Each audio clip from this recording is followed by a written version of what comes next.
서울 마포구의 한 어린이집에서 집단 감염이 일어나 지금까지 원생 6명 등 모두 16명이 감염됐습니다. 방역당국은 어린이집뿐만 아니라 직장, 가족 모임 등에서 집단 감염이 이어지고 있다며 불필요한 만남을 줄여달라고 강조했습니다. 네, 현장에 취재기자가 나가 있습니다. 홍민기 기자.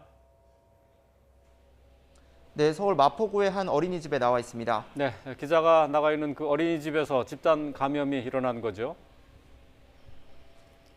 네, 그렇습니다. 평소라면 지금이 원생들로 무척 북적일 시간이지만 지금 제 뒤에 있는 어린이집은 보시는 것처럼 불도 모두 꺼져 있습니다. 모두 7개 반 어린이 76명이 다니는 어린이집인데 이곳에서 집단 감염이 일어나면서 현재는 폐쇄된 상태입니다. 이곳 보육 관계자 1명이 처음 확진된 건 지난 9일인데요. 정부가 이번 달 1일부터 시작한 어린이집 선제 검사에서 확진 판정을 받았습니다. 그 뒤 13일까지 10명, 또 14일에 3명이 추가되는 등 지금까지 누적 확진자는 16명입니다.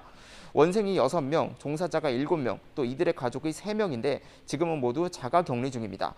서울시가 즉시 역학조사에 들어갔는데요.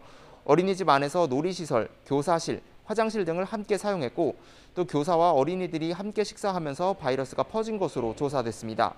이처럼 최근 집단 감염은 어린이집이나 직장 등 그야말로 일상 곳곳에서 일어나고 있는데요. 최근 새로 발생한 집단 감염은 20건이었는데 직장이 7건, 의료기관이 4건, 또 가족과 지인 모임이 4건 등이었습니다. 감염 경로 중에선 가족이나 지인, 직장 동료 등 선행 확진자와 접촉한 경우가 절반에 가까웠습니다. 방역당국은 특히 아동이 있는 곳에선 환기를 수시로 하고 장난감과 손잡이 등 함께 쓰는 물건 등을 꼼꼼히 소독해야 한다고 강조했습니다. 또 최근 국민이 생활하는 거의 모든 곳에서 감염이 일어나고 있다며 일상에서 기본적인 방역수칙을 잘 지키고 만남을 최소화해달라고 당부했습니다. 네, 수도권의 다른 집단 감염 현황도 정리해볼까요? 네, 전해드린 대로 일상 곳곳에서 집단 감염이 계속되고 있습니다. 먼저 경기도 고양시 고등학교 2곳과 관련한 확진자는 어제 학생 2명이 추가되면서 모두 13명입니다. 경기 하남시에 있는 음식점에선 지난 13일 확진자가 나온 뒤 누적 감염자가 14명이 됐습니다.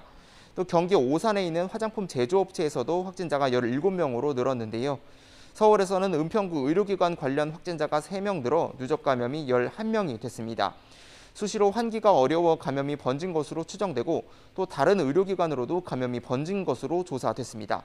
지금까지 서울 마포구의 한 어린이집 앞에서 YTN 홍민기입니다.